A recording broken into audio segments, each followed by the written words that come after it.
हृदयरोग म्हणजे काय? हृदयरोगाची लक्षणं काय? तरुण पिढीमध्ये हा आजार जास्त सापडायचा नाही. त्याच्यामध्ये त्यांनी 1,00,000च्या पेक्षा जास्त लोकांचा अभ्यास केला. इमर्जन्सी एंजिओग्राफी, एंजिओप्लास्टी कराव्या लागतात. तरुण पिढी त्यांच्यात वाढलेले ताणतणाव आणि त्याच्यामुळे वाढलेले आजार.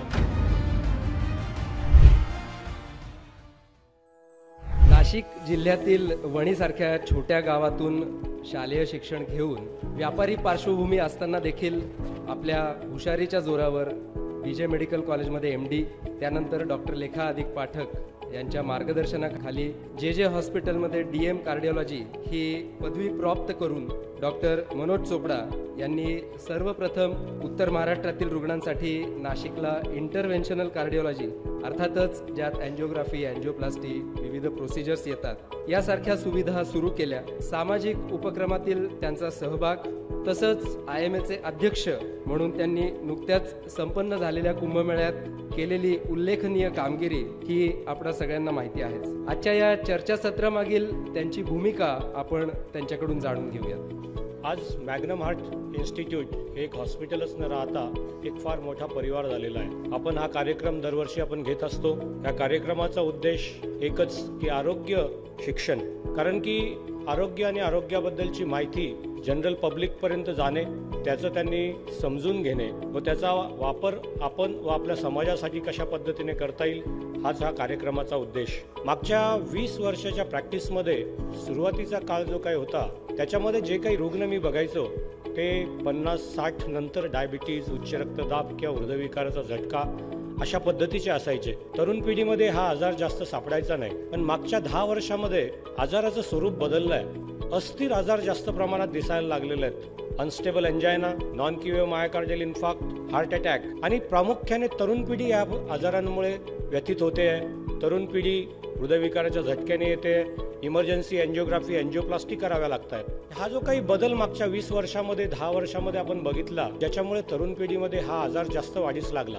आणि त्याच्यात एक इंटर हार्ट स्टडी नावाची एक अभ्यास संशोधन आलेलं आहे. त्याच्यामध्ये त्यांनी 1,00,000च्या पेक्षा जास्त लोकांचा अभ्यास केला आणि त्याच्यामध्ये असं आढळून आलं की 40 ते 45% लोकांमध्ये सायकोसोशल फॅक्टर्स, मनस्वास्थ्य आणि मनाचे आजार किंवा जो काही ताणतणाव वाढलेला आहे आणि याच्यामुळे हे आजार वाढलेले आहेत असं लक्षात आलं. म्हणून आम्ही हृदयरोग म्हणजे काय, हृदयरोगाची लक्षणं काय, त्याच्याकरता उपचार काय करायचे, ते होऊ नये म्हणून काय करता येईल, या सगळ्या गोष्टींचं वेगवेगळ्या कार्यक्रमातनं बऱ्याचशा आपण ऐकलंही असेल. बऱ्याचशा छोट्या मोठ्या कार्यक्रमातनं आपण याचा विस्तारपूर्वक उहापोह केलेला आहे. आणि हा जो काही सायकोसोशल फॅक्टर्स किंवा मानसिक ताणतणाव आणि त्याच्यामुळे वाढलेले आजार, ह्या कार्यक्रमाचा आज विषय घेण्याचं कारण ते एक ठरलं की तरुण पिढी त्यांच्यात वाढलेले ताणतणाव आणि त्याच्यामुळे वाढलेले आजार हे नेमकं काय आहे आणि कशा पद्धतीने आपण त्याचा विचार करू शकतो आणि ते टाळण्यासाठी काय करू शकतो, हा मुख्यत्वे या कार्यक्रमाचा उद्देश.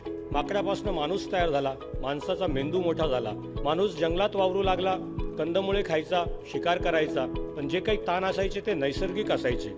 घनदाट जंगल, घोंगावणाऱ्या नद्या, पाऊसवारे होते, निसर्गाचा अक्राळ विक्राळ रूप, अतिवृष्टी, महापूर, वनवे व त्याचा होणारा त्रास. पण ज्यावेळेस अग्नीचा शोध लागला त्यावर लोहाचं रसायन शोधलं, चक्राचं गणित उघडलं आणि प्रगतीने वेग घेतला. आणि त्यानंतर आपण जर बघितलं तर शेतीप्रधान संस्कृती व मग आली औद्योगिक संस्कृती. मध्यम युगात महाप्रचंड दुष्काळ, रोगराई, साथीचे विकार ह्यामुळे माणसांचे जीव जात होते.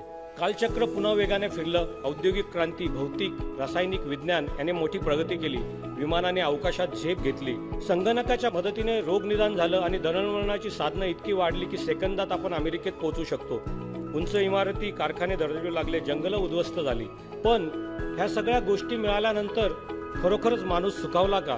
समाधानाचा निश्वास त्याने टाकला का? प्रगतीच्या रेट्याखाली तो दडपला गेला का? दळणवळण सोयीस्कर झालं पण मन जुळली का?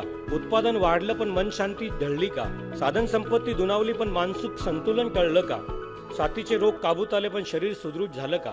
या सर्व प्रश्नांची उत्तरं नेमकी काय याचा विचार करणं आपण आज गरजेचं झालंय. या प्रगतीच्या आडुशानं काही आजार आपल्या शरीरात अशा पद्धतीने शिरकाव करत आहेत की ते आपल्याला जर्जर करत आहेत.